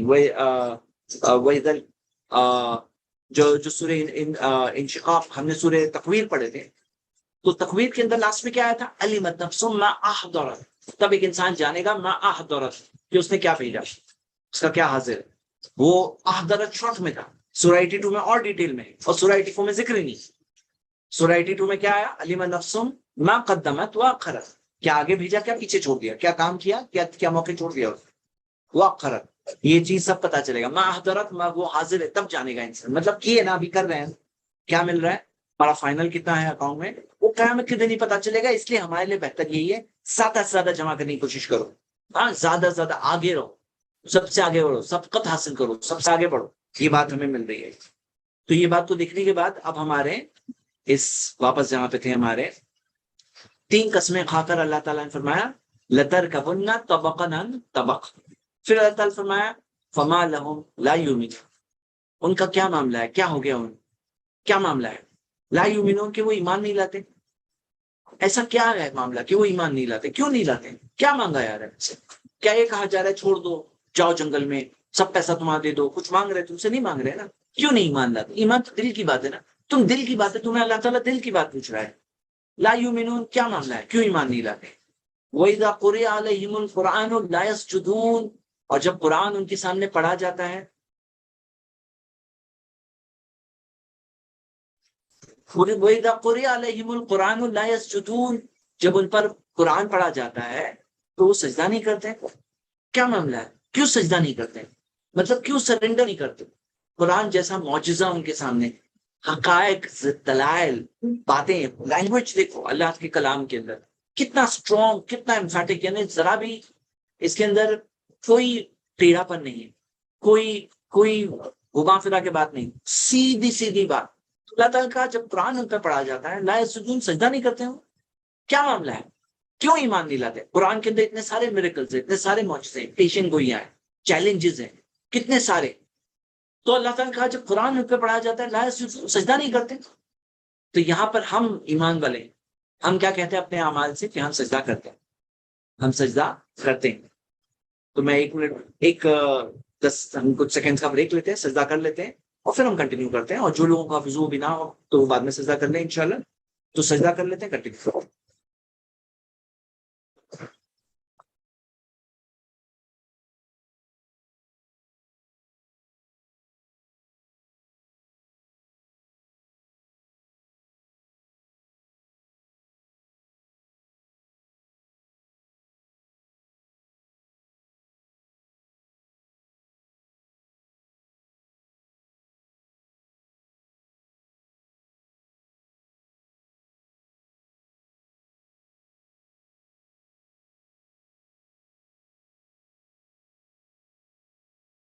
تو ہم کیا کرتے ہیں، اپنے ایکشن سے بتاتے ہیں کہ ہم ویسے نہیں ہیں. جو لوگ ایمان نہیں لاتے، قرآن پڑھا جائے سجدہ نہیں کرتے، تو ہم ویسے نہیں ہیں، ہم سجدہ کرتے ہیں. ہاں، ہم سجدہ کرتے ہیں. اوکے.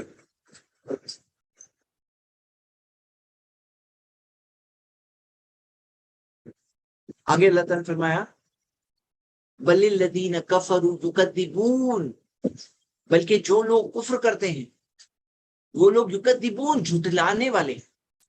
یکذبون جھٹلاتے ہیں، جھٹلانے والے، جھٹلاتے ہیں. مطلب ان کا پرابلم کیا ہے؟ جھٹلانا، انکار کرنا، دیکھی چیز کو اندیکھی کر دینا، انکار کرنا، یہ ان کا پرابلم ہے. بل الذین کفروا یکذبون، یعنی ان کی ٹینڈنسی لائف میں ایسی ہے، ان کی لائف میں روش ہی ایسی ہے، یکذبون، جھٹلانا، یہ ان کا معاملہ ہے، یہ اصل چیز ہے ان کا، یکذبون. تو ہم یہ دیکھتے ہیں کہ ایسے لوگ ہوتے ہیں جن کو حق جاننا ہی نہیں ہے، سمجھنا ہی نہیں ہے، وہ یکذبون، انکار کرتے ہیں. ہاں، یہ ان کا معاملہ ہے. 1 منٹ ہولڈ کریں.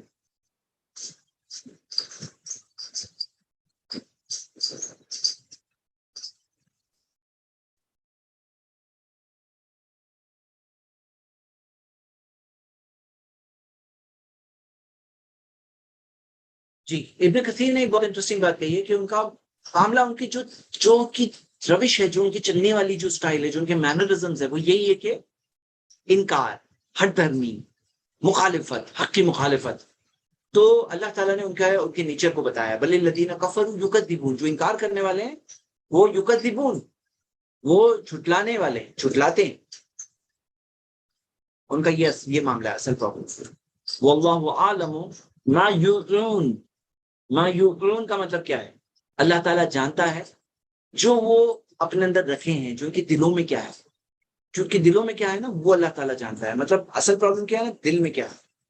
بعض لوگوں کا معاملہ دل میں ایسا ہوتا ہے کہ حق طلبی نہیں ہوتی ہے، حق چاہیے ایسا نہیں، بس انکار ہے ان کے اندر. یوعون، جو دل میں سمیٹے ہوئے. تو جیسے فار ایگزامپل یوعون کے اندر آپ دیکھو گے کہ مثال کے طور پہ آپ کو پتا ہے یوسف علیہ السلام نے وعاء اخی، پیالہ، ان کے بھائی کا، جو اپنے بھائی کے بیگ میں انہوں نے جو پیالہ ڈالا. ایک یوعون مطلب جو اندر ہے پیالے میں، جیسے اندر ہوتا ہے نا کچھ، ابھی ایک گلاس میں پانی ہے، تو کیا ہے ہمارے اندر، وہ اللہ جانتا ہے. واللہ اعلم بما یوعون، اپنے اندر کیا رکھے ہوئے سب جانتا ہے اللہ تعالیٰ. یوعون فبشرہم بعذاب علیم، اللہ تعالیٰ نے کہا کہ ان کو بشرہم کا مطلب ہے خوشخبری دے دو. مطلب ایک طریقے سے، تنزیہ طریقے سے ان کو بتایا گیا. وبشرہم بعذاب علیم، ایک دردناک عذاب کی خبر دے دو، انہیں خبر دے دو. الا الذین آمنوا، یقیناً وہ لوگ جو ایمان لے آئے، سوائے ان کے جو ایمان لے آئے. کس کے لیے؟ جو کون بچے گا؟ ایمان لے آئے وہ لوگ بچے گا. وہ عملوا الصالحات، اور جو نیک کام کیے. لہم اجر غیر ممنون، ان کے لیے اجر ہے غیر ممنون.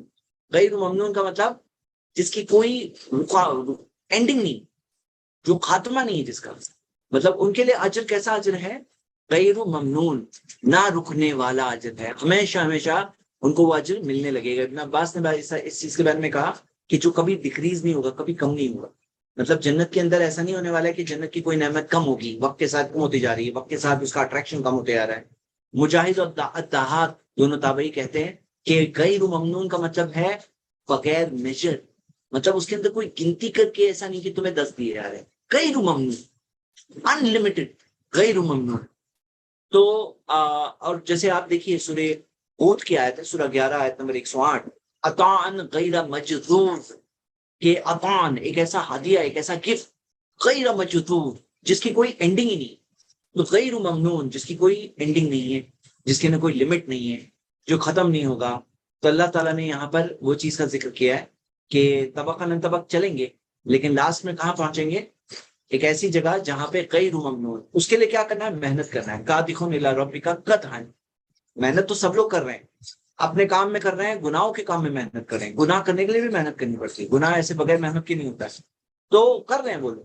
لیکن مومنین یہ چیز پانے کے لیے کیا کریں گے؟ اپنی صحیح محنت کریں گے۔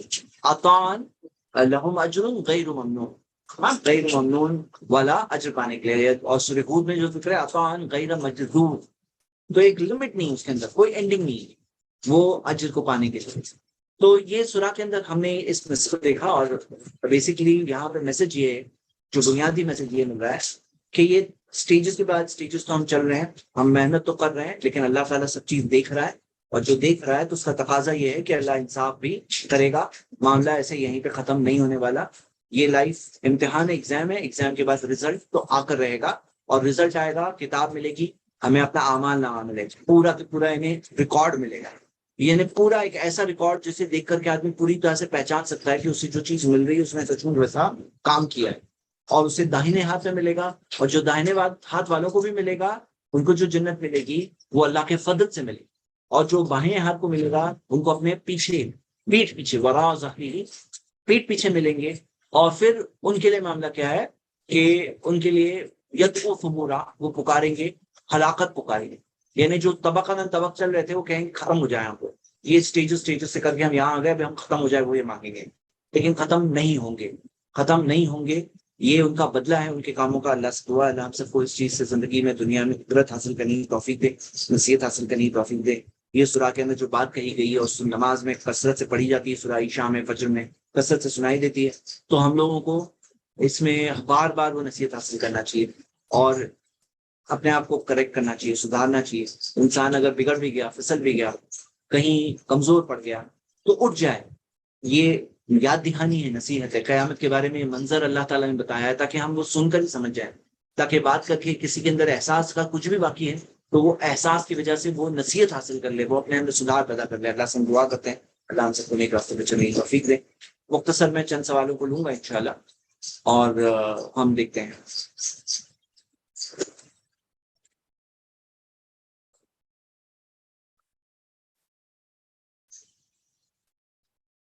کسی کو اگر ڈائریکٹلی پوچھنا ہے تو آپ اپنا ہاتھ بھی اٹھا سکتے ہیں۔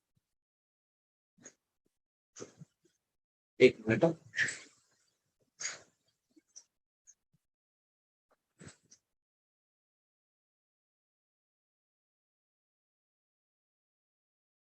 اچھا، ایک سوال یہ آیا ہے کہ سجدہ تلاوت میں کیا وضو کمپلسری ہے؟ تو اس بارے میں ایکچولی اختلاف ہے اسکالرز میں، اور بعض اسکالرز یہ کہتے ہیں، دو اوپینینز ہے اسکالرز میں، بعض اسکالرز یہ کہتے ہیں کہ وضو کمپلسری نہیں ہے سجدہ تلاوت کے لیے، وضو کمپلسری نہیں ہے، بعض اسکالرز کا کہنا ہے، اور بعض کہتے ہیں کہ نہیں کمپلسری ہے۔ اور اس کے اندر دلیل کیا ہے، ان کی دلیل کیا ہے، میں آپ کو دلیل بتا دوں، ایک منٹ ہولڈ کریں۔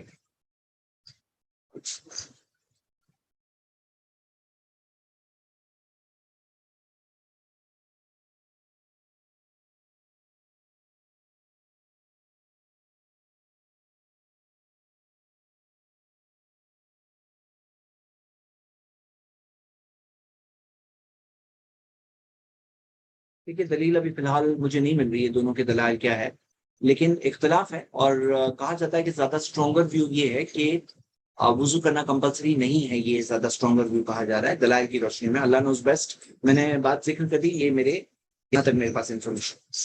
سیکنڈ سوال، جہنم میں مشرک کب تک رہیں گے، ان کے ساتھ کیسے عدل ہوگا؟ یاد رکھیے اس بات کو کہ جہنم میں جو لوگ جائیں گے اس کے اندر دو ٹائپ کے لوگ ہوں گے. ایک وہ لوگ جو ایمان والے ہیں، جن کے پاس تھوڑا بھی ایمان، اور انہوں نے انہوں نے جو انہوں نے جن کے پاس ایمان تھوڑا ہے لیکن گناہ زیادہ کیا ہے، تو وہ گناہوں کی سزا انہیں ملے گی جہنم میں، پھر اس کے بعد وہاں سے وہ نکال دیں. لیکن کیونکہ سوال کے اندر یہ ہے کہ جو مشرک ہے وہ کب تک رہیں گے، تو ان کے ساتھ عدل کیسے ہوگا؟ تو یہ بات سمجھ لیجئے کہ جو مشرک ہے ان کے لیے ہمیشہ کی جہنم ہے، لیکن ان کو دنیا میں پیغام ملا ہو یہ شرط ہے. کیونکہ قیامت کے دن انہیں پوچھا جائے گا، یہاں تک کہ جہنم کے دروازے پہ پوچھیں گے کہ علم یاتکم نذیر، کیا تمہارے پاس ڈرانے والے نہیں آئے تھے؟ تو انہوں نے کہا تھا، وہ کہیں گے قیامت کے دن، کہیں گے وہ لوگ جو جہنم جانے والے کہیں گے، قالوا بلا قد جاءنا نذیر، کہیں گے ہاں ہمارے پاس ڈرانے والے آئے، فکذبنا، ہم نے انہیں جھٹلا دیا. تو ان کا پرابلم کیا تھا؟ جھٹلا دینا، دیکھ کر سمجھ کر، واضح ہونے کے بعد جھٹلا دینا. پھر اس کے بعد اللہ زندگی بھر موقع دے رہا ہے کہ مرتے دم تک بھی، لاسٹ منٹ تک بھی تم توبہ کر لو، قبول کر لو، مان لو، دل سے مان لو. تو اللہ تعالیٰ نے یہاں جو فرمایا ہے نا کہ فما لہم، کیا فرمایا؟ فما لہم لا یؤمنون، ان کے ساتھ کیا معاملہ ہے، وہ ایمان کیوں نہیں لاتے؟ کیا معاملہ آ گیا ہے؟ بس ایمان لانا ہے نا تمہیں، دل سے مانگنا ہوتا ہے. اگر فورس ہے، زبردستی ہے، پرابلمز ہے، ارے دل میں تو ایمان لے آؤ نا. لا یؤمنون، تم نے ایمان کیوں نہیں لایا؟ اگر ایمان ہے نا تو ایمان کی بنیاد پہ بچ جائیں گے، ایمان نہیں ہے تو نہیں بچیں گے. یہ ان کا دنیا کی زندگی کا فیصلہ ہے. اور آپ اس بات کو صحیح سمجھیے کہ اللہ کی رحمت ہے کہ اللہ نے لمیٹڈ زندگی دی. اگر کروڑوں سال کی زندگی اللہ تعالیٰ دیتا، کروڑوں سال کی زندگی، تو امتحان اور مشکل ہو جاتا، دنیا کا اٹریکشن اور بڑا ہو جاتا. یہ دنیا کے بارے میں ہم لوگوں کو یہ پتا ہے کہ ایک تو پہلے لمیٹڈ ٹائم کے لیے ہم ہیں، دوسری بات کب ختم ہوگا معاملہ دنیا کی زندگی یہ معلوم نہیں ہے. تو اسی وجہ سے دنیا کا اٹریکشن تھوڑا کم ہو جاتا ہے. آپ کو پتا ہے یہ چیز سے دنیا کا اٹریکشن کم ہو جاتا ہے. پہلے تو اس بات سے کہ موت آنے والی، اور نمبر دو موت کبھی بھی آنے والی ہے، اس بات سے اور دنیا کا اٹریکشن کم ہوتا ہے. لیکن اگر یہی دنیا کی زندگی کروڑوں سال کی ہوتی تو دنیا کا اٹریکشن کیا ہوتا اور مشکل ہو جاتا ہمارے کمزور دل کے لیے. تو اللہ تعالیٰ نے لمیٹڈ زندگی دی، لیکن یہ لمیٹڈ زندگی سے فیصلہ ہے کہ ہم آخرت میں کہاں جائیں گے.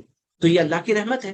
اب کوئی کہے کہ نہیں نہیں وہاں پہ تو اتنی بڑی زندگی ہے تو یہاں بھی بڑی زندگی ہونی چاہیے تھی، تو یہاں پہ زیادہ فیل ہونے والے لوگ ہو جاتے ہیں. تو اللہ نے انسان کو موقع دیا، انسان کے سامنے اللہ تعالیٰ نے پیغمبر بھیجے، رسول بھیجے، پیغام ملے، اور پیغام ملنے کے بعد، سمجھنے کے بعد، دیکھنے کے بعد پھر وہ انکار کرے تو کیا بچنے والا ہے؟ وہ اپنے آپ کو دھوکہ دے رہا ہے کہ وہ بچے گا. کوئی بچنے کا طریقہ نہیں. سمجھدار انسان وہ جو ابھی ایمان لے آئے اور مرنے سے پہلے ایمان کے ساتھ جیے اور ایمان پر کے جائے یہاں سے. اچھا سوال ایک آیا، سورہ آل عمران نہیں پڑھیں گے؟ تو سورہ آل عمران پڑھیں گے، لیکن ہم یہ جو صورتیں ہماری باقی ہے نا 84 سے لے کے 114 تک، یہ صورتیں ہم پڑھ لیں پہلے ایک بار، پھر ہم سورہ آل عمران پہ واپس آئیں گے انشاءاللہ. ہاں تو اس طرح سے ہم کریں گے، کیونکہ ہم نے قرآن اسٹڈی میں 10 پارے، لاسٹ کے 10 پاروں میں 9 پارا 9.25 پارے پڑھے، لاسٹ کے پونا پارا تقریباً بچا ہوا ہے، پونے سے بھی کچھ کم. تو ہم یہ فنش کر لیں انشاءاللہ، پھر ہم واپس سورہ آل عمران پہ آئیں گے. سیکنڈ، جہنم میں مشرک کب تک رہے گا، یہ بات ہو گئی. سیکنڈ سوال، قیامت کے دن جانوروں کے ساتھ کیا ہوگا؟ تو جانوروں کے ساتھ یہ ہوگا کہ جانور میں کسی جانور نے اگر دوسرے جانور کو مارا ہے، سینگ مارا ہے، تو دوسرے جانور کو موقع ملے گا کہ وہ سینگ مارے، اس سے انصاف ہو جائے.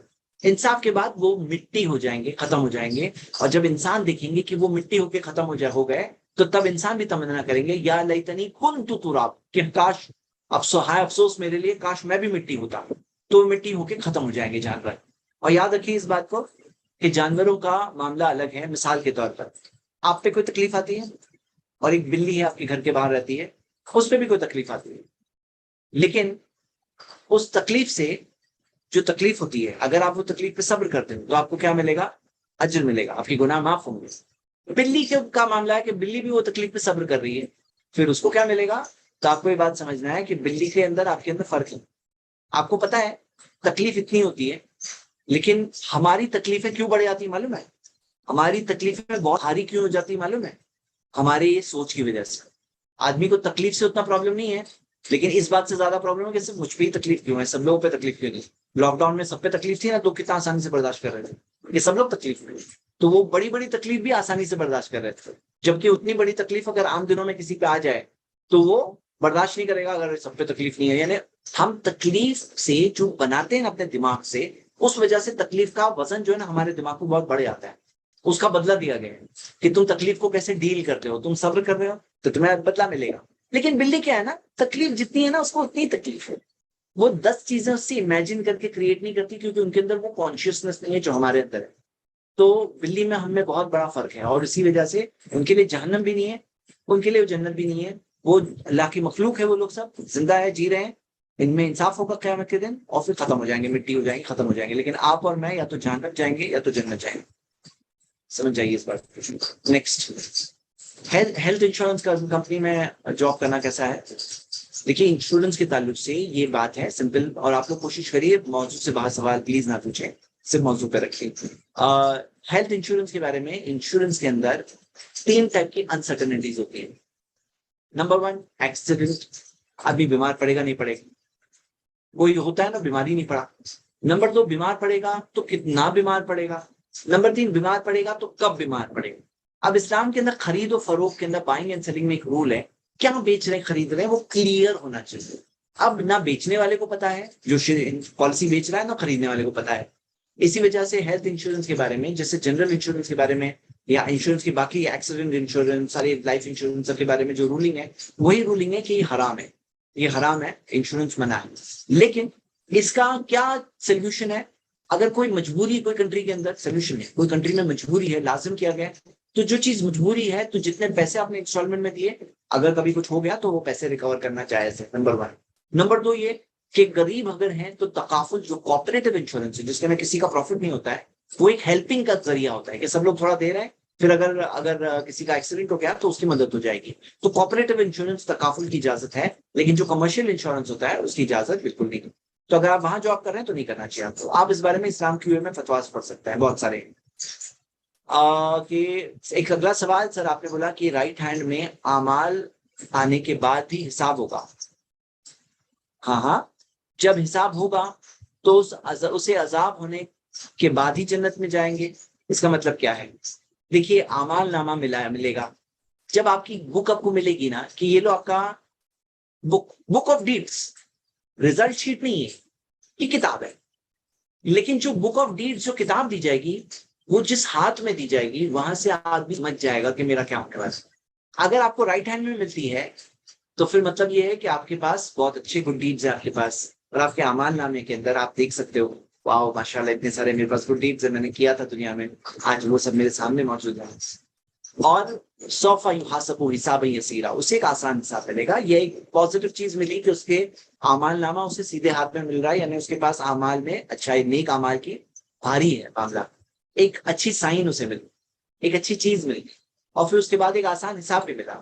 لیکن جسے اپنے بائیں ہاتھ میں ملے، پیٹھ کے پیچھے ملے، تو پھر اس کو لیے وہی چیز ایک ہے کہ اسے پتا ہے کہ میں کیا کیا کام کر کے آیا ہوں، میں کتنے سارے برے کام کر کے آیا ہوں، اب کیا کروں گا. تو اسے پتا ہے کہ وہ برباد ہے انسان، اس کو پتا ہے. اور پھر جب جہنم کی آنکھ دیکھے گا تو کہے گا مجھے ہلاکت کیوں نہیں آ جاتی، میں مر کیوں نہیں جاتا. تو یہ بات ہم دیکھتے ہیں کہ حساب اس کے بعد کا سٹیج ہے. اعمال ملیں گے، اس کے بعد اعمال نامہ ملے گا ہاتھ میں، اس کے بعد حساب ہوگا. ہاں، تو ایک نشانی اللہ تعالیٰ نے دی. نیکسٹ، قرآن میں جو سزا عطا سے ادا کرنے کی کا صحیح طریقہ، سجدہ. اچھا، سجدہ ادا کرنے کا، سجدہ کرنے کا صحیح طریقہ کیا ہے؟ اللہ اکبر کہیں گے اور ڈائریکٹلی سجدے میں جائیں گے، اور پھر اٹھیں گے اللہ اکبر کہہ کر کے آپ سجدے سے باہر آ گئے. اگر آپ نماز میں ہو تو قیام تلاوت کرتے کرتے سجدہ تلاوت آ گیا، اللہ اکبر کہہ کر سجدے میں جائیں گے، پھر اللہ اکبر کہہ کر کے واپس اٹھ جائیں گے. اور اگر آپ نماز کے باہر ہو تو پھر ایسے ہی پڑھ رہے ہو تو اللہ اکبر کہہ کر کے آپ سجدے میں جاؤں گے اور اللہ اکبر کہہ کر کے باہر نکلیں گے. اس کی دلیل یہ ہے، اگر نماز کے اندر ہم دیکھتے ہیں تو نبی صلی اللہ علیہ وسلم ہر موومنٹ میں تکبیر کہا کرتے تھے، ہر موومنٹ میں تکبیر کہا کرتے تھے. اس وجہ سے یہ سجدے میں جانا بھی موومنٹ ہوا، اس وجہ سے یہ اس میں بھی آپ اللہ اکبر کہیں گے، جیسے کہ ہمیں یہاں پر دلیل ملتی ہے. اور نبی صلی اللہ علیہ وسلم نے ظاہر سی بات یہ کہا ہے، صلو کما رأیتمونی اصلی، اس طرح نماز پڑھو جس طرح تم نے مجھے نماز پڑھتے دیکھا ہے. جی، اگر 10 میں مجھے سوال سمجھ میں نہیں آ رہا ہے، سوری، ایک سوال ہے، شام کو سرخی سے مراد کیا؟ شفق؟ شام کی سرخی سے مراد شفق ہے، جی ہاں، ٹوائلائٹ، ٹوائلائٹ جو سورج کی روشنی تھوڑی باقی رہتی۔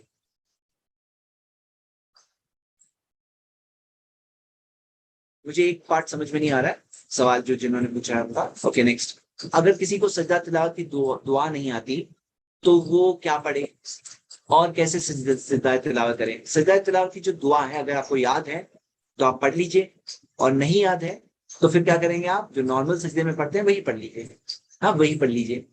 اور اس کے اندر اگر آپ کو دعا پتا ہے تو یہ دعا ماشاءاللہ ایک بہت پیاری سی دعا ہے، تو آپ یہ یاد کر لیجئے، انشاءاللہ بہت ایزیلی یاد کر سکتے ہیں۔ ہاں، اللہم لکا سجدت وبک آمنت ولک اسلمت، ہاں، تین، اللہم لکا سجدت وبک آمنت ولک اسلمت، سجد وجہی للذی خلقہ، میں نے اپنے چہرے کو سجدہ کیا اس کے لیے جس نے سجدے کو، چہرے کو بنایا، وصورہ وشق سمعہ وبصرہ، اور شق جو اس کے اندر یہ اوپننگز دی، ہاں اوپننگز دی سننے کے لیے اور دیکھنے کے لیے، ہاں، بحولہ وقوتہ، اس نے اپنی حرکت اور طاقت، ہاں اپنی طاقت سے، تبارک اللہ احسن الخالقین، بابرکت ہے وہ ذات جو بہترین خالق، بہترین بنانے والا۔ تو ہم یہ دیکھتے ہیں کہ یہ دعا ہے، اور یہ صحیح مسلم کی دعا ہے، صحیح مسلم میں حدیث نمبر 1290 میں موجود ہے، اور نبی صلی اللہ علیہ وسلم یہ کہا کرتے تھے سجدہ تلاوت کے اندر، سجدے کے اندر کہا کرتے تھے، سجدے کے اندر کہا کرتے تھے دعا۔ لیکن علی رضی اللہ عنہ کی حدیث میں ہمیں ملتا ہے کہ یہ چیز ہمیں ملتی ہے کہ اللہ کے رسول صلی اللہ علیہ وسلم کیا کرتے تھے۔ باقی ایک اور چیز ہے کہ جو سجدہ کے اندر جو عام، جو ہم سجدے کے اندر جو ساری دعائیں ہیں، جو ساری ثابت شدہ دعائیں ہیں، آپ وہ کر سکتے ہیں انشاءاللہ۔ باقی ایک اور ہمیں ملتا ہے علی رضی اللہ عنہ سے کہ اللہ کے رسول صلی اللہ علیہ وسلم سجدہ تلاوت میں وہی کہتے جو نماز کے سجدے میں کہتے، نماز کے سجدے میں کہتے وہی دعائیں کہتے ہیں۔ تو انہوں نے سجدہ تلاوت کر کے بتایا، یہ علی رضی اللہ عنہ سے ہمیں حدیث ملتی ہے، سنن ترمذی میں ہے، حدیث نمبر 528، تو یہ بھی آپ بات دیکھ سکتے ہیں انشاءاللہ۔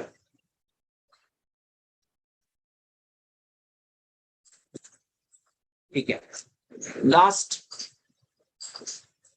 میرے خیال سے ہم لوگ لاسٹ 3 سوال لے کے ختم کرتے ہیں، ٹائم زیادہ ہو گیا۔ اوکے، زندگی میں ایک مرحلہ موت کا ہے، ہمیں مرنے سے ڈر لگتا ہے، کیا کریں؟ دیکھیے، مرنے سے کے تعلق سے ہمیں یہ سکھایا گیا ہے کہ موت کی کو یاد کرو، خاص اکثر ذکر، کثرت سے یاد کرو، ہادم لذات، لذتوں کو اٹھانے والی۔ تو ہمیں کیا کرنا چاہیے؟ موت کو الٹا یاد کرنا چاہیے، اور بلکہ آپ صبح شام کے اذکار وغیرہ میں دیکھیں گے تو کثرت سے موت کی یاد، جیسے صبح اٹھتے ہیں دعا میں الفاظ کیا ہے، وہ الیہ النشور، اسی کے پاس واپس لوٹنا ہے، یعنی اٹھنے کی جو دعا ہے نا، اس کے اندر ہی ہم یاد کر رہے ہیں کہ ایک دن ہم ایسا سوئیں گے کہ اٹھیں گے نہیں۔ سواری کی دعا میں اس کے اندر بھی موت کی یاد ہے، لاسٹ جملے میں کثرت سے ہے یہ، اور نماز میں نبی صلی اللہ علیہ وسلم نے کہا اس کو موت فی صلاۃ، نماز میں اپنی موت کو یاد کرو۔ تو موت کی یاد سے ڈرنا نہیں چاہیے۔ موت کی یاد سے یہ ہوتا ہے کہ ہمیں احساس ہوتا ہے کہ ہم ہمیشہ یہاں نہیں رہنے والے ہیں، زندگی، دنیا کے اٹریکشنز اس کے اندر ہماری نظروں میں کم ہو جاتے ہیں۔ چلیے آخری، اگر تھوڑا سلو جائیے، ٹھیک ہے، میں کوشش کر رہا ہوں کہ میں جو اسپیڈ میں رمضان میں جا رہا تھا اس سے تھوڑا سلو بولا ہوں آج، جی میرے خیال سے آج تو سلو ہی ہوا ہوگا، جی۔ کبھی کبھار میں زیادہ اسپیڈ میں چلتا ہوں تو ایسا لگتا ہے یوٹیوب والوں کو 1 اسپیڈ کی جگہ 0.75 اسپیڈ کر کے دیکھنا ہے، حالانکہ آج کل ٹرینڈ یہ ہے کہ لوگوں کو اسپیکرز کو 1.5 اسپیڈ سے لوگ دیکھتے ہیں تاکہ جلدی جلدی سنیں، لیکن اس میں کئی چیزیں مس ہو جاتی ہیں۔ تو اینی وے، میں خود تھوڑا سا سلو جانے کی کوشش کر رہا ہوں، ٹھیک ہے۔ اوکے، تو ایک آخری سوال، اگر والد نے پراپرٹی لی سبھی بھائی بہن کے لیے الگ الگ، اگر کوئی بہن وہ پراپرٹی سیل کرتی ہے، اس کا ریٹ بڑھ گیا، تو کیا اس میں سبھی بھائی بہن کے لیے کے بیچ تقسیم ہو جائے گا؟ اگر بھائی نے، والد نے، کیونکہ نبی صلی اللہ علیہ وسلم نے فرمایا اتقوا اللہ وعدلوا فی اولادکم، اللہ سے ڈرو، اپنی اولاد میں انصاف کرو، تو اولاد میں انصاف کرنے سکھایا گیا۔ اب ایک باپ ہے جس نے اپنے بچوں کو، جیسے انہوں نے سوال میں پوچھا کہ سب بچوں کو پراپرٹی لے کے دی برابر برابر، پھر کیا ہوا کہ ایک کی پراپرٹی کا بھاؤ بڑھ گیا، وہ دے دیے نا، وہ ان کی ہو گئی۔ اب کسی کی پراپرٹی کا بھاؤ بڑھ گیا، کسی کی پراپرٹی کا بھاؤ گھٹ گیا، اس کے اندر باپ نے ذمہ داری تھوڑی ہے کہ کنٹینیوس لائف ٹائم بڑھاتے رہیں گھٹاتے رہیں یا کم زیادہ کرتے رہیں.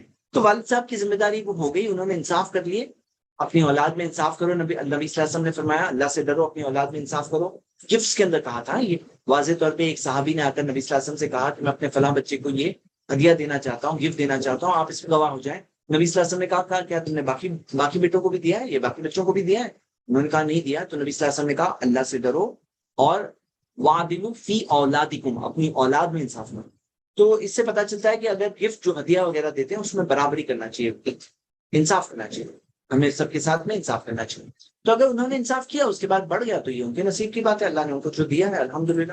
چلیے ہم یہیں پہ آج کی کلاس ختم کرتے ہیں اور کل پھر کنٹینیو کریں گے. آپ کو بتایا سیٹرڈے سنڈے 2 دنوں کی کلاس ہوئی 3 سے 4, تو 3 سے 4 میں ہم انشاءاللہ ختم کریں گے. کل انشاءاللہ وقت پہ شروع کریں گے. جزاک اللہ خیر, سبحانک اللہم بحمدک واشہد ان لا الہ